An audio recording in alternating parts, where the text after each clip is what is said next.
Welcome all to today's class on the second part of Constitutional Provisional on Tribunals. This is for Administrative Law, Dr. K. Sangeeta. First, we will see what happens about Franks Committee Tribunal, which have certain characteristics which often gives those advantages over the courts. These are cheapness, accessibility, freedom from technical expedition, expert knowledge of their particular subject.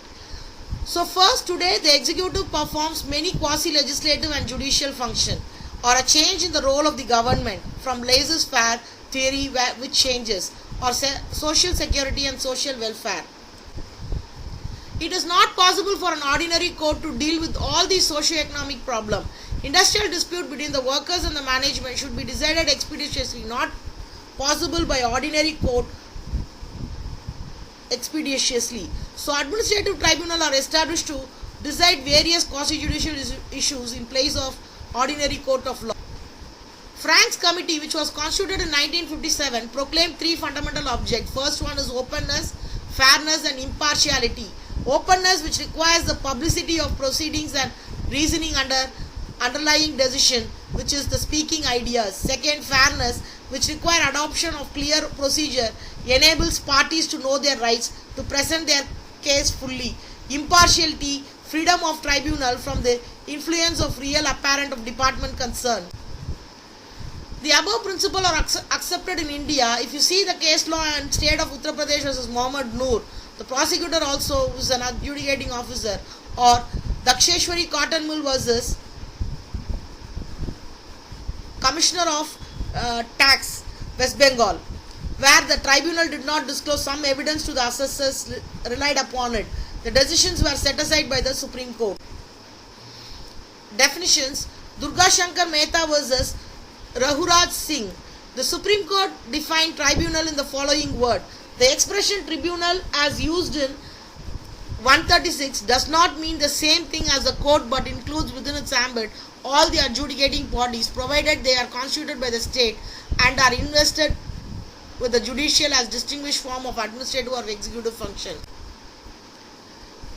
When you see the various types of tribunals: election tribunal, industrial tribunal, revenue tribunal, rent control tribunal, income tax tribunal, sales tax tribunal, Maharashtra Revenue Tribunal, which is a state tribunal, debt recovery tribunal, motor accident claim, Maharashtra Administrative Tribunal, Central Administrative Tribunal, Consumer Court, District Forum, State Forum, National Forum, all are types of tribunal. Authorities not to be held as tribunal: customs officers, manager of LIC, military tribunal, conciliation officer. Now you can see the diagram of an image which depicts the hierarchy of the courts.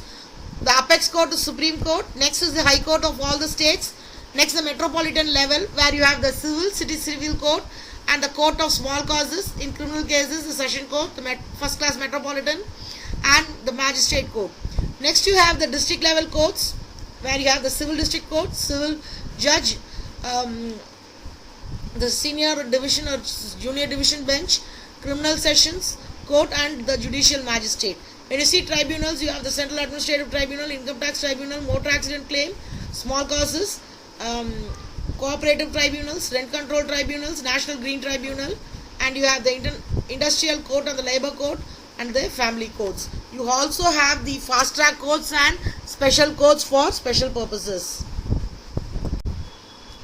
The tribunals were not a part of original constitution, and it was incorporated in the Indian Constitution by the 42nd Amendment in the year 1976, which was 26 years after.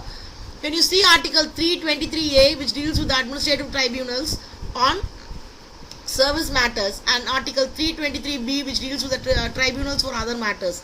Under Article 323B, the Parliament and the state legislature are authorized to provide for the establishment of tribunals for adjudication of disputes relating to the following matters: taxation, foreign exchange, import and export, industrial and labour, land reform, ceiling on urban property, election to Parliament and of the state legislature, foodstuffs, rent and tenancy rights.